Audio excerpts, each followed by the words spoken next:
So I'll ask you again. So how does it feel being one of the first Latino superstars, not the only in the MMA?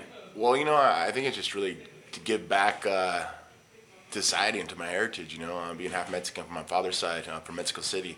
Um, a lot of the kids that are born here in the States who are half Latino or full Latino, they want something to believe in. And being the first Latino champion in UFC, I think I gave a lot back.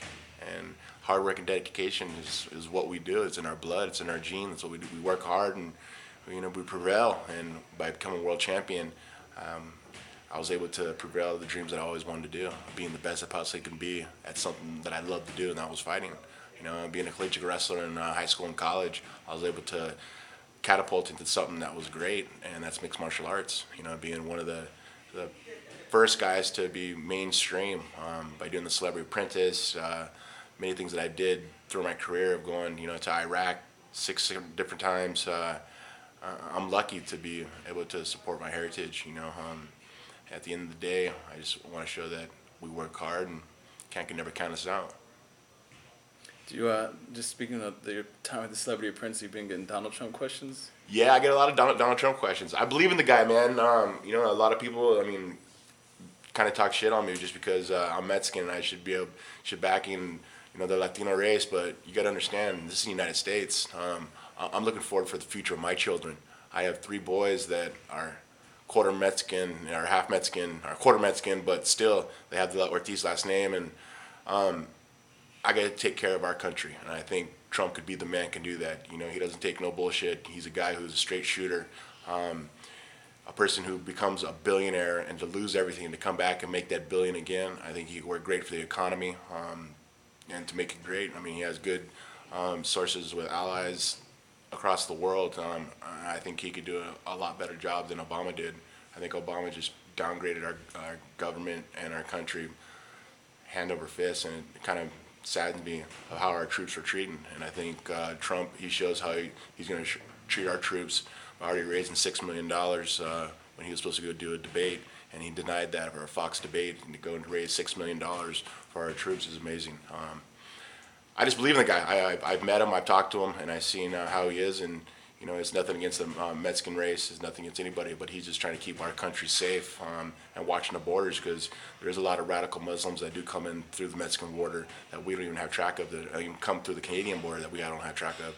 So to keep things solid, keep tight for our country, keep it safe, it's nice to walk down the street and not have to worry about a bomb going off or anything.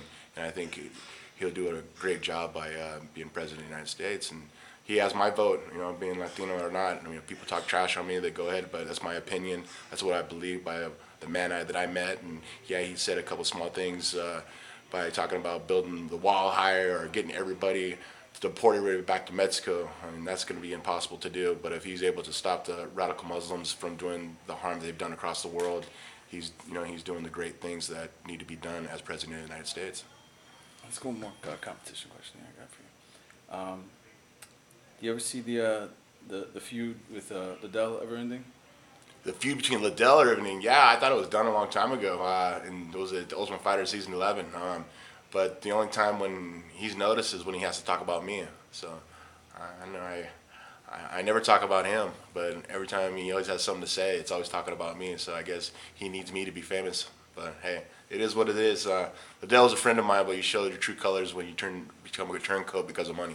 And I was never that type of person. I was always a guy to stand up for what I believe. And if I was going to fight a friend, we're going to make, multi-millions over it. And he gave up for hundred thousands of dollars. And it was just show what a true friendship was about. And like I say, growing up as a Mexican kid, growing up in gang and stuff, having that respect value for each other as friends, as family, no amount of money should be worth a friendship. And he showed his turncoat. And that shows his character. So that's fine. It shows my true character.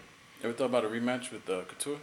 A rematch with Couture, yeah. No, he's older now. He's like, 54 now? I don't think he wants to compete anymore. He's into acting, and that'll be the transition that I'll be slipping into after my last fight with Bellator, possibly. Either I come part of the company as an ambassador for MMA, or I get into acting and do some theatrical stuff, be hopefully a big Latino star. Any thoughts about the Houston MMA scene? Houston MMA scene has been great. Actually, Saul Solis, who did Metro Fight Club, the gym here, he had a Renegade Fighting Challenge, and he did an amazing job. I know one of the kids that I'm passing away, and he just took it to heart that it was his fault, which it wasn't. It was the athletic commission's fault. And this is my opinion. I mean, I think Saul Solis did great for the MMA community here.